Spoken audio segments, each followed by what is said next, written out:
Skin ini menampilkan seseorang yang membuang sampah. Tapi, jika kita putar lagi, yang dibuang ternyata adalah keburukan.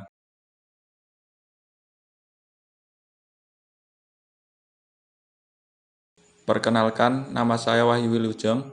Pada kesempatan kali ini saya akan menerangkan tentang penerapan nilai-nilai etika publik dalam pelaksanaan pekerjaan sehari-hari.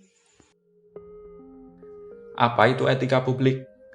Etika publik adalah refleksi tentang standar norma yang menentukan baik atau buruk, benar atau salah, perilaku, tindakan, dan keputusan untuk mengarahkan kebijakan publik dalam rangka menjalankan tanggung jawab pelayanan publik. Nilai-nilai dasar etika publik: 1. Memegang teguh ideologi Pancasila. 2. Setia dan mempertahankan UUD 1945 serta pemerintahan yang sah. 3. Mengabdi kepada negara dan rakyat Indonesia. 4. Menjalankan tugas secara profesional dan tidak memihak. 5. Membuat keputusan berdasarkan prinsip keahlian. 6. Menciptakan lingkungan kerja yang non-diskriminatif. 7. Memelihara dan menjunjung tinggi standar etika luhur. 8. Mempertanggungjawabkan tindakan dan kinerjanya dengan publik. Lalu, memiliki kemampuan dalam melaksanakan kebijakan dan program pemerintah. 10. Memberikan layanan kepada publik secara jujur, tanggap, cepat, tepat, akurat, berdaya guna, berhasil guna, dan santun. 11. Mengutamakan kepemimpinan berkualitas tinggi. 12. Menghargai komunikasi, konsultasi, dan kerjasama. 13. Mengutamakan pencapaian hasil dan mendorong kinerja pegawai. Lalu, mendorong kesetaraan dalam pekerjaan.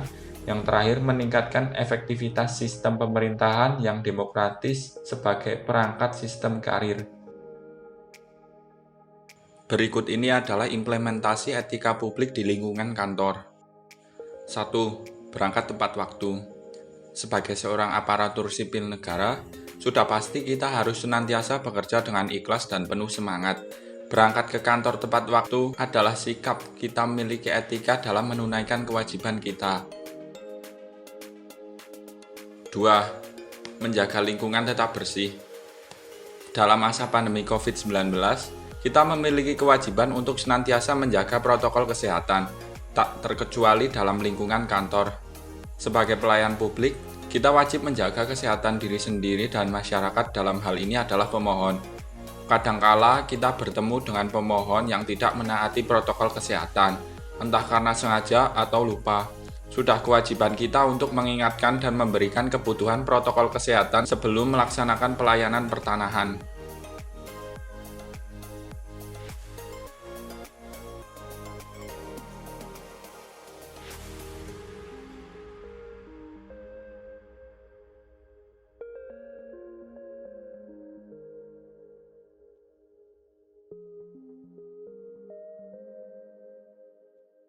Tiga, menjalankan tugas secara profesional dan menjunjung tinggi etika luhur. Dalam melaksanakan tugasnya, pelayan publik memiliki kewajiban untuk senantiasa bekerja dengan profesional dan menjunjung tinggi nilai etika luhur. Dengan memberikan pelayanan yang sopan, santun, ramah, dan tidak membeda-bedakan pemohon,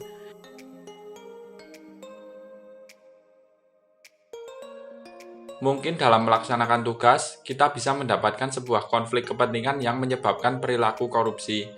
Kita harus dengan tegas menolak hal tersebut karena dengan adanya konflik kepentingan akan menyebabkan penyalahgunaan kekuasaan dan peningkatan kesejahteraan rakyat yang terabaikan.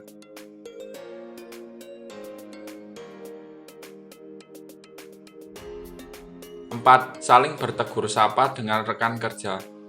Sebagai makhluk sosial, kita tidak akan pernah lepas dari interaksi sosial dengan orang lain, apalagi dengan rekan kerja. Sifat keapatisan akan menyebabkan ketidakharmonisan lingkungan kantor. Saling tegur sapa adalah cara kita untuk senantiasa menjaga hubungan baik dengan rekan kerja di kantor. 5. Mengabdi kepada rakyat dan negara. Sebagai seorang aparatur sipil negara, tugas pokok dan fungsi kita adalah untuk mengabdi kepada rakyat dan negara Republik Indonesia. Dengan tugas yang sebesar itu, jangan sampai kita menyepelekan atau malah berleha-leha dengan status atau pekerjaan kita ini. Skin ini menampilkan seorang aparatur sipil negara yang sedang bermain game pada saat jam kerja. Jangan ditiru ya. 6. memberikan layanan kepada masyarakat. Aparatur sipil negara memiliki kewajiban untuk memberikan pelayanan kepada masyarakat. Kadang pelayanan yang kita berikan adalah dengan memberikan informasi kepada masyarakat karena mereka tidak paham tentang suatu prosedur pelayanan publik. Kita wajib memberikan informasi seakurat mungkin kepada masyarakat tentang kebutuhannya, asalkan informasi yang kita berikan tidak bersifat rahasia negara.